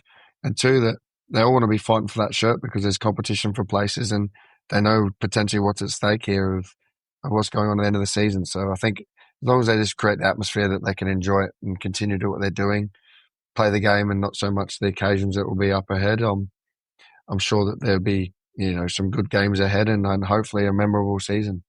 Yeah. How confident were we going into those Chef Wed games? Because the first leg was a brilliant occasion. I think Ross Stewart scored the goal. And then obviously the away leg with Patrick Roberts getting the goal right at the death. And you're standing there on Sky with blood pouring down your face and you're covered in claret all over your shirts. Quite a memorable image in everyone's minds. But how confident were we of doing them over two legs? Because if I remember rightly, Sky were all over Chef Wed. I mean, they love Barry Banton. Never stopped talking about him. I mean, we had to, you know, we had to be quite focused and motivated to get the job done. But were we confident going into that? Yeah, we were. We had the momentum and we knew, like Sheffield, to be honest, they were on a good run as well. But we just knew that, and Alex Neil, he'd set us up, and if we did what he told us to do with that little bit of grit and determination, we'd win. And you always felt like it was going to be our day. Like our front, we had such a good and well-structured team from top to bottom. We had so many good attacking players with so many different attributes, and we had so many defenders that loved defending and looked like defenders. Do you know what I mean? And yeah, it was just this sense of belief that this had to be it, that we weren't going to go through this crap again. And after everything we've put into this, it wasn't going to go to waste. And it's hard to say. We just had this self-belief and belief of the manager, the team, the club, just creating those memories. Like it lives with you forever. And you just kind of, I don't know, manifested it a little bit of, you know, the run we'd went on, that we were just going to continue winning regardless of who we played. Yeah, it was again, that image of just you with blood all over your shirt on Sky. I think fans still remember that. But apparently that's what you do to get a man of the match. I think that's the only one and only I've ever got. And I did not. I just headed it and kicked it that game, I think. So yeah, sometimes you just got to spill some blood and you might get a little bit noticed. Was there a part of you thinking, I need to get on telly with this all over my face? This is an iconic image. I didn't realise it was as bad as it was. Like, I remember just coming in after and I had this big fat eye and loads of stitches put in and just thinking, like. How did you get that injury? I can't remember now. Yeah, I think I got kicked in the head in the first half and then an elbow across the eye. Like, there was a couple of things that kept happening on it, just opening it up more and more. Right. Yeah, I think I got a little nick from a kick and like a diving defensive header or something and then got kicked. Right. For memory, but yeah, it's all a bit of a blur, those games. I just remember just the aftermath of sore head, but knowing a trip to Wembley was ahead. It's worth it, isn't it? I mean, there's a lot of footballers as well who first sight of blood and a split on the eye probably would have went off the pitch. Does that kind of speak to your mentality, the one that's carried you through your career, that you wasn't phasing you at all, you were just getting on with the job? Yeah, I think that's kind of me, who I am. I've always had a bit of a tunnel focus and always been pretty good at being focused at what my job was. And, you know, you don't really feel any pain or blood when you're in that situation. It's just doing what you got to do to win a game. I kind of come from that upbringing. It's a little bit my Aussie DNA. I sort of grew up in not country Australia, but I certainly wasn't a city boy. And, you know, we loved AFL and Aussie rules was the sport that dominated. We liked physical and fair sport, and you competed and you couldn't show weakness. If you showed weakness, it'd be used against you. So I've always been one of them that wears my heart on my sleeve, competes properly and fairly. And yeah, if it means a broken nose or spilling blood, then as long as I've done my job, I can sleep well at night. Let's talk about that Wembley final then, because obviously that'll have been, I presume, the biggest moment of your Sunderland career. 40-odd Yeah. thousand in Trafalgar Square the night before the game, absolutely jumping. I mean, actually, before I get into the rest of it, what's that like for the players when you know all the fans are going mad the night before in Trafalgar? Are you all like hitting up Yeah. social media and checking what's going on and all that? I mean, obviously we had a lot of local boys and Sunderland boys, and we were all just loving the whole experience of it. But we all had families that were going down to Trafalgar Square to be part of it. My mum and dad went there and were like, this is mental. They wanted to be part of it. Like, they flew over for that game just to be there to experience that, because they wouldn't miss that at all. Like, no matter what it took, they were going to be there. But they just were just blown away by the magnitude of the game and the support that we had there. For them, I guess, now I'm a dad, and, when your kids, my kids are only young, 3, 2 and 3 months old. And when they do, they say their first word, or they write their first letter, the feeling you get and pride and love and joy you get from your child. I'm like, my mum and dad, I guess, got to live that and see when I was that 16-year-old boy that left Australia, that I was here playing in a game for a club like Sunderland of this magnitude. And here they were at Trafalgar Square with all the crazies, loving it. Like, I guess it was a pinch themselves moment for them as well as it was for me. And I think, I'm telling you this story from my perspective, but I feel like every single one of the boys in the team can relate to that, and their family can too. I think everyone would have been feeling the same thing, pride and just a belief that, their kid and their team and Sunderland were going to go get the job done, because look at what it means to everyone. Look what it means to the players, the families, the fans. It was, it was pretty special. And to do it the way we did at Wembley, I think, there was only ever going to be one clear winner in that game. Yeah. First of all, we were so determined to get it done. We had the quality. We had everything on our side that day. I think it was just, everything was aligned to be our day. I can remember being ridiculously overconfident. Like, there wasn't an ounce of me thought we were losing that game, where pretty much every other trip I've ever had to Wembley, I wasn't confident. But for whatever reason, and going at this one, I thought we were just going to go and do the job. I thought Alex Neil did a brilliant job of playing down the noise around the occasion, because he, in the lead up to the game, he's being asked in the press about, Sunderland's record at Wembley and, the intimidating atmosphere at Hillsborough. I remember him being asked that question in the semis, and he was just like, "What? It's a game of football. What are you talking about?" He was really good at bringing us back down and just saying, "This is just a game." But I think it fed into the confidence, didn't it? And I remember that famous video of Luke O'Nien singing. I think he was singing as he walked out onto the pitch, just looking like he was just, doing what he does every single day of the week, not playing at Wembley. And that must have tried. I mean, you just said it before, there was no other result was going to happen that day. Was that the case? Was it like everybody felt we were going to do the job? Yeah, you could just feel it. Like, you're in a good team when the feeling's just there. Doubt doesn't creep in. You have a sense of belief, understanding, togetherness. And I think, that wasn't just from the playing squad and staff and internally within the club. It was external. It was people around could see Sunderland were a different beast. Something had clicked and changed in the air. Like you said, you had different belief in the stadium that you hadn't had before. I think that comes from the evidence of what you see, of a combination of consistent run of form and togetherness and commitment. You see boys willing to fight, boys willing to do what it takes, and then you had that quality as well. Of course, we had some really quality players, that went and got sold to Premier League clubs as well. So, you can't describe that feeling. When you have it, you have it. And when you don't, you just know you don't, because you're doubting it. You can't admit it, and it's not till afterwards you realise the difference. And unfortunately for us, it was always going to be our day. Like, you look at, before the game, Luke singing, and I remember just standing there, like, it was like deafening. I think everyone just stopped to let Sunderland fans sing. It was like everything slowed in time it was almost like national anthem just being sung. That's right. They delayed the music, didn't they? That was right. They delayed the everything music. got delayed because it was like so loud, but so like, I think even the Wickham boys were stopping, looking like, this is mental. And I remember, like, you get goosebumps now. You're like, holy shit, we're going to do it. And then we did. Someday. someday. Yeah, Am I right in thinking that there was a report at the time you were ill and you got a private helicopter to yeah, join the rest of the squad? How close were you yeah. to missing the game? It was, I think, Thursday night. I so the game was on a Saturday, was it? Was it a Saturday or Sunday? I think so. Yeah, Saturday or Trying to yeah, remember it'll the be day. Saturday. Can't remember what that was. It was 2 days Yeah, it before was the all a blur game. to me. I was drunk for 3 days, so Yeah, yeah. I felt like I was too. Um, no, I'd got food poisoning. I think it was food poisoning. Anyway, I woke up 3 a.m. and I was throwing up. It was coming out of me all different angles, and I was in a real pickle, like proper feverish.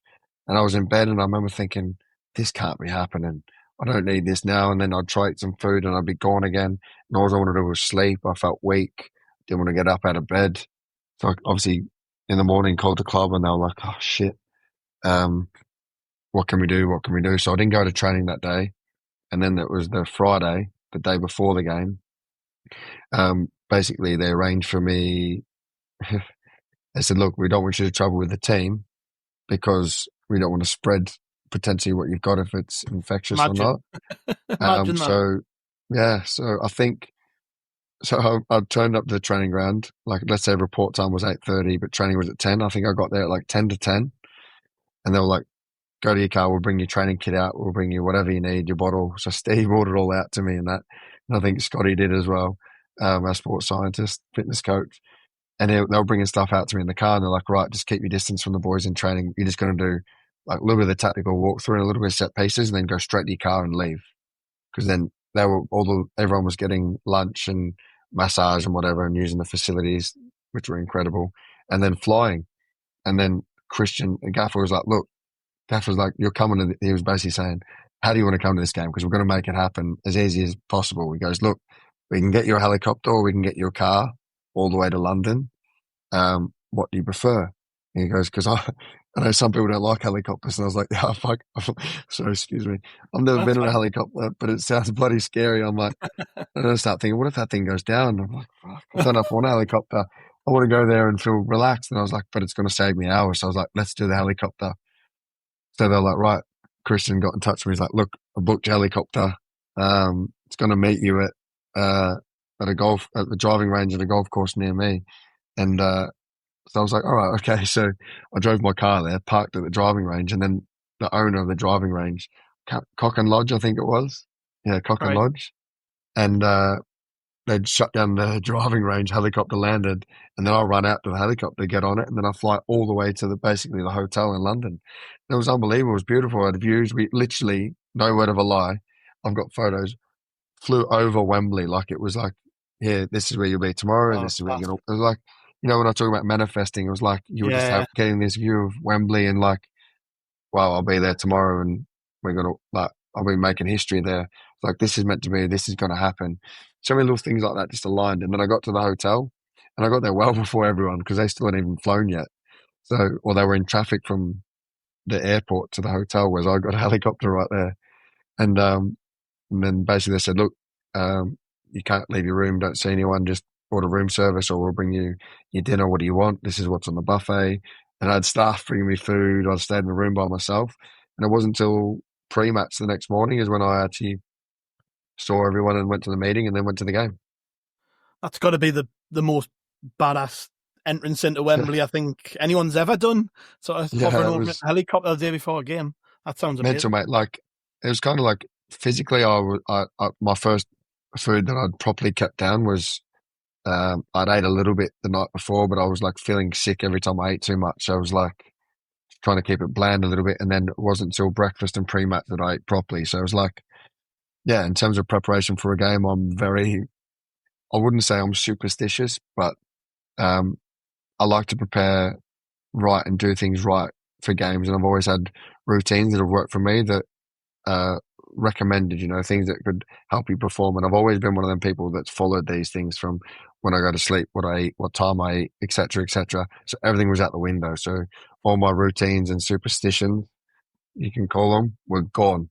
And yeah, I guess I just had to just get on with it and make the best of what my situation was. And yeah, I felt completely fine in the game. I guess the adrenaline, the momentum, the adrenaline of the whole occasion just sort of takes over you and just gives you everything you need. The next day I was absolutely cooked, but it was good. Yeah. It was worth every bit. I was going to say, you're probably just running on pure adrenaline at that point, and then a massive Yeah, brain afterwards, crazy. yeah, no, for sure. Like that's where, I mean, when you've got a crowd like that in a game of that magnitude, it just takes care of itself. And I think it's the club's secret weapon is the support of the club, and that showed that day.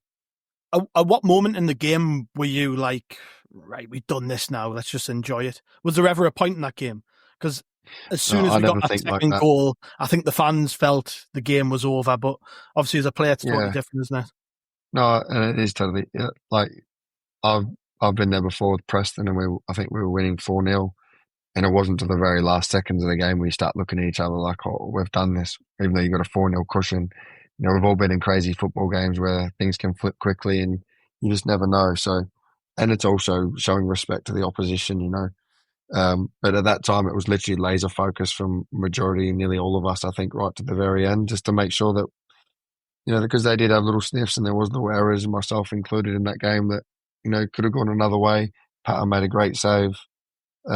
And really showed his worth in that game and come to strength. So yeah, I think when that final whistle goes and you just feel that sense of relief and you just hear that you heard the noise when the second one goes in, and you just like had to be Roscoe, after the Yeah. season he'd had. It was just so fitting. And Embo as well, the local lad to score the first, an absolute banger. It was pretty special. Keeper did me a favour with that one, mind, but it was a good goal. Oh, Embo got power behind the shot. It's got the swerve. Uh, Here's my old roomie, so I have to give my roomie credit. my dad's in his 60s, and until that day, had never seen us win at Wembley because he'd probably too young, missed out on the cup final in '73. So he'd been there probably 8 or 9 times and not seen us win. How did it know? How did it feel? Sorry, knowing you and the lads had brought so much joy to people. Because I was looking around. Bear in mind, this is a League One playoff final, which you tell us anybody outside of Sunderland, they probably think, "What are you on about?" But there was people crying everywhere, just tears of joy everywhere at this victory. Yeah. How did that feel as a player, knowing that you brought so much joy to everybody? Yeah, I guess the beauty of the club is you get to make a real connection with a lot of the fans. Some you end up knowing personally, and then some, there's a lot you don't, but you get the gist of we're all very similar with slightly different stories, but all sort of had, similar experiences with Sunderland. We've been through it. Everyone had been through it. And you knew as a sense of players what this meant because, we had a lot of staff members at the club that had been through a lot of crap. That absolutely loved that football club. And you saw what it meant to them to see us win a game, let alone win at Wembley and get promoted. You saw what it meant to them just to win a game as the season would go on. It, like spring in the step. You felt that as players and that connection that you'd have, because there was a lot of true Sunderland fans that worked within the club, and there still is. So you sort of felt that connection there. Then you knew it was bigger than just them. It was everyone that come to follow us. So yeah, when you look at highlights, you look at video footage, and you look at people like strangers giving each other's hugs, celebrating together. I had my family there, which was incredible.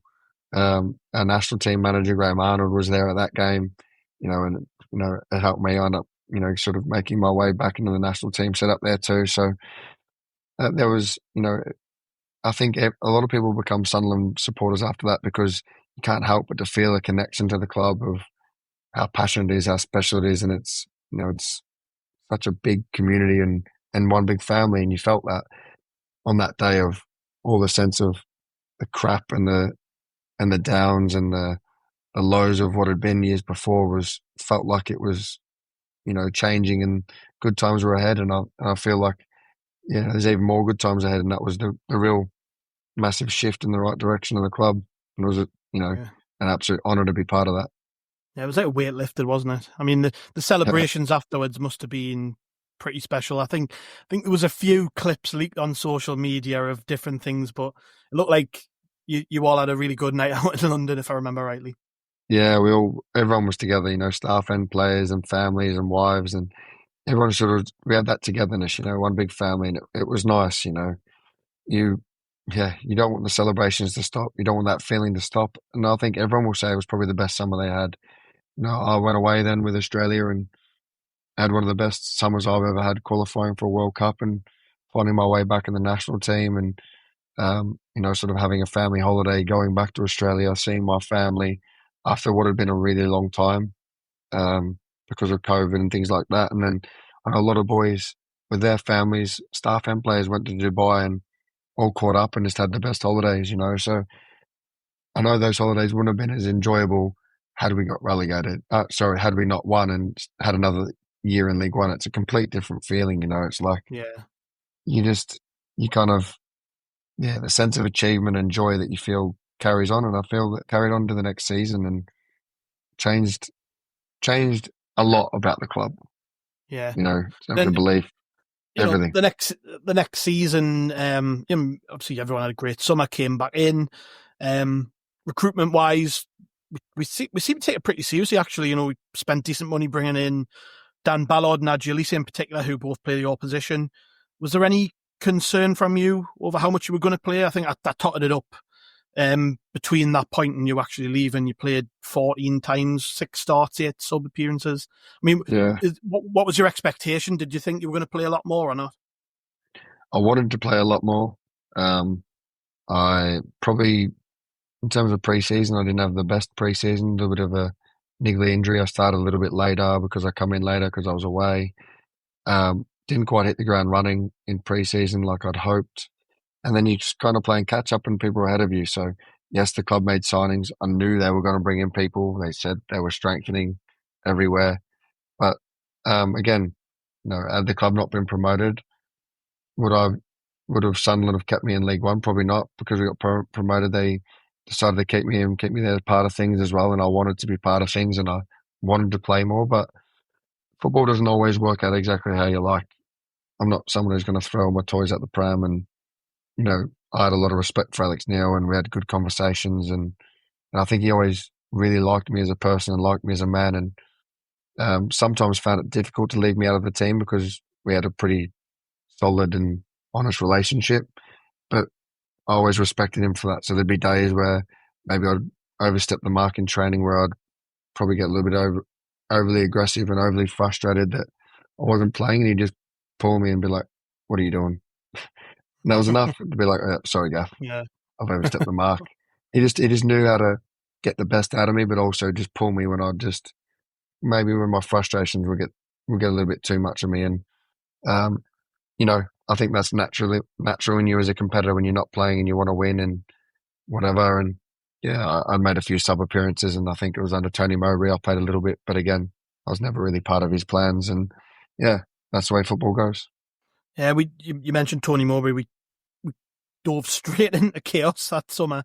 So, typical Sunderland, as we always say. There was clearly a disconnect, wasn't there, between Alex Neil and those running the show. And by the end of August, he was off to Stoke. And I think that was your 4th manager in about 2 years. I mean, it can't be easy. I know most clubs go through this, but it can't be easy when you're constantly changing managers. I mean, what was that like? Yeah, I mean, everyone really enjoyed work under the gaffer, and I remember the day it happened when the rumours were coming around and he was in at training, but he wasn't in his gear, and we were ahhing what was happening, and a few of us went up and asked him, and he was like, "I don't really know." But there's potential of him going, and then Christian come in, and things were a little bit all over the place. We were a little bit not shocked that someone wanted to take him because he'd done so well. That wasn't the shock. The shock was that there's a potential that he could actually leave. Do you know what I mean? Surely we'd do everything to keep him here. But again, if the club didn't agree and he didn't agree, then, sometimes it's best for both people to go their separate ways, regardless of if everyone agrees with it or not.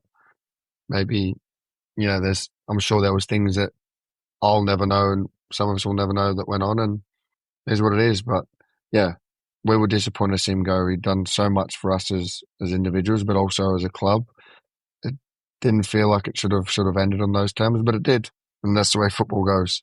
And the club moved pretty quickly to bring in Tony, and he started off really well as well. Yeah, I think we won 3-0, didn't we? In his first game, he had a canny start. He was, we played some good stuff under Tony Mowbray. You know, he kicked on, so it wasn't too bad. And you got, like as you mentioned, you got a few appearances playing for him. But then you lost your place in the team around the turn of the year, and then on deadline day you left to join Rotherham on loan. Yeah. Was that a move you wanted to make at that time? I remember I'd sort of got into the team through injuries before the World Cup, and we'd been on a good run of form. Some of my performances were good, some not so good, but we were on a good run of form, and we were sort of, I think we were in playoffs, maybe even fourth or fifth. So we were doing well, and then World Cup come about. Obviously, managed to um, get selected for that, which was absolutely incredible, and what an experience that was. Still pinch myself that I got to experience that, but then I come back and it was like, I guess the boys had been in training, done a mini pre-season, and yeah, it felt like a lot had suddenly changed towards me, which was fair enough. But again, like I'll say before, I won't go into detail of conversations that were had, but they were pretty honest conversations of these young players ahead of you that were injured before and you're playing. Yes, you did well, but these boys are fit, they're going to play. A lot of them were coming back fit or were fit, and I found myself in a pecking order of suddenly not even making the match day squad. First of all, when I first come back, I was completely left out of the squad without anyone speaking to me. It's really frustrated me. So it took me going and speaking to them, which, then I guess you get decisions and answers. But yeah, sometimes when things happen that way, that's a little bit disappointing as a senior lad. But yeah, in the end, I ended up having honest conversations, and it was a case of maybe alone's the best thing for you to go out and to go play. But I also didn't want to go somewhere that I had to move my family for a short period of time. So it had to be the right loan for me. And obviously there's not a lot of clubs around the Northeast that, Yeah. um, it would have required a bit of travel or moving. And I really didn't want to do that for a short period of time because I didn't want to move. I was never a real fan of moving in January. I think if I looked at it in the past, it was better to do it in pre-season. So if it was a loan or whatever, that was all I wanted to do.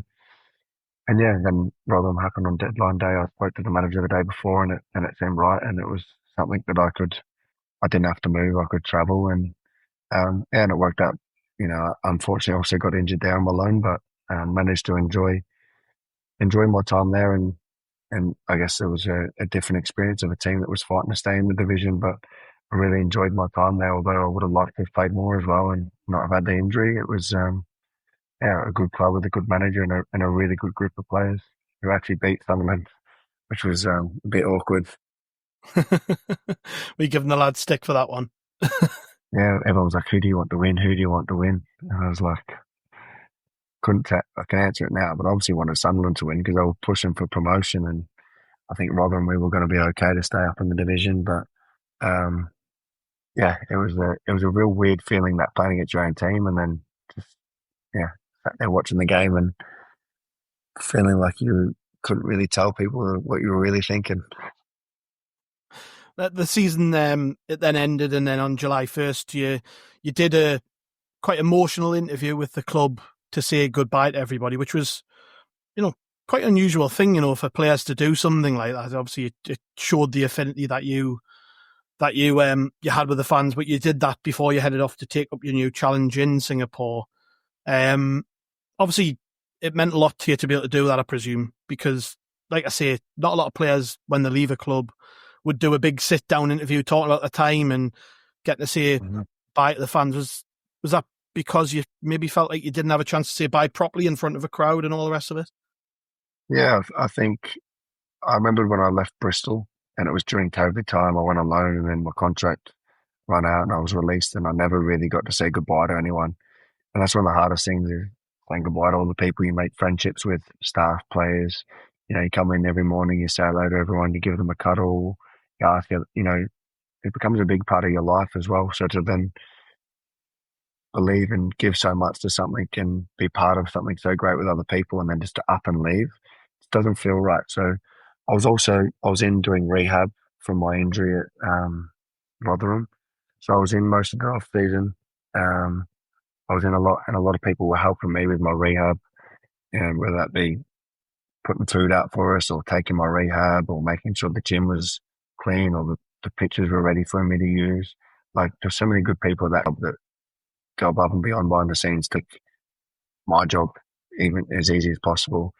Special one, and I remember Oscar asked me if I wanted to do an interview, and everyone I was saying goodbye to around the building, I was getting emotional.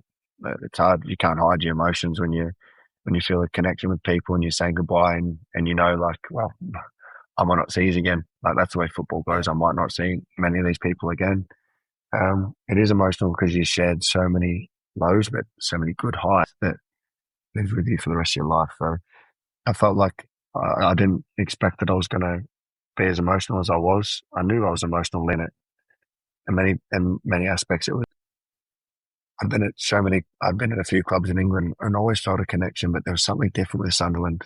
Me, my wife, we both felt the connection to the club, and my kids. You know, it'd always been my first two daughters were born in the Northeast, and Sunderland will always be their first club, and that really hit me to know, like, my girls always remember this club more than any other club, and that was pretty special to know that they were part of that with me and us as a family, and it's where I felt like I grew as a person, as a father, and it's some real highs in my career. So, like I said earlier, it was one of the biggest honours of my career and life so far to be part of that whole experience with the football club and the stage of my life. Yeah, I think you'd obviously made such a big connection with the fans, because we love nothing more than players who give 150% and would play through injury and blood pouring down their face and all those other things. You know, those are things which I think when we think about the club, I think back when I was a kid, I think about Kevin Ball, and I think about players like who like really Legend. wore the heart on the sleeve, man. That's it, isn't it? I think is that when you've got a connection, it doesn't matter how long you were here, really. Special connection between you and the fans, I think it must be hard to walk away from that. I felt like, I felt like people understood me, that if I'd have a bad game, I'd give absolutely everything, even if I have a bad game. And, if I'd have a good game, I'd never be the best player, but, you're getting the maximum out of me always. And there was an understanding and connection that I had with the club, and there was it's a privilege to go to play for a club like Sunderland with a fan base like they have, with a history that the club has, the passion, pressures, the highs, the celebrations, everything that comes with it.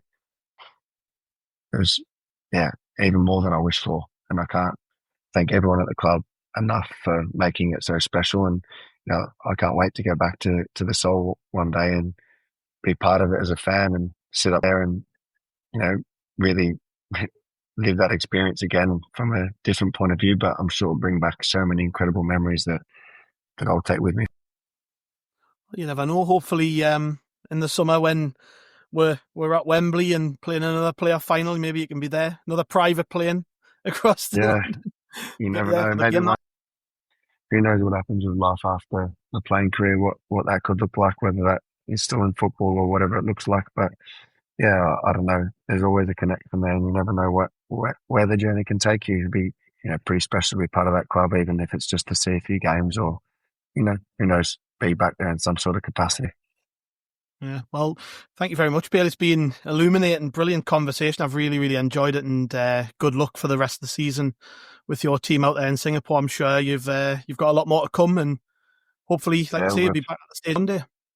We've got some big games coming up here. Actually, we've got Asian Champions League semi-final happening nice. in the next 2 weeks against Sydney FC. So they come here and play us in Singapore, then we play them there. So if you want to watch, I think the games are on YouTube. So give it a look, guys. But thanks for getting me on.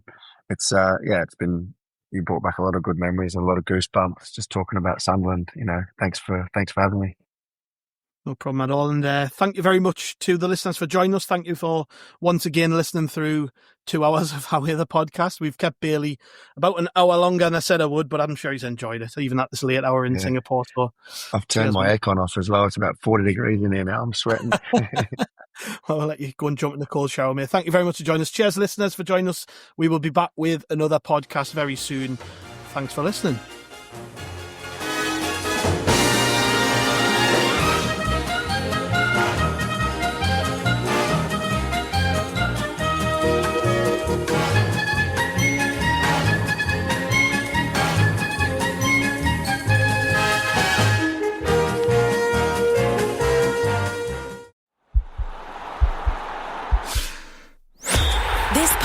podcast is part of the Sports Social Podcast Network.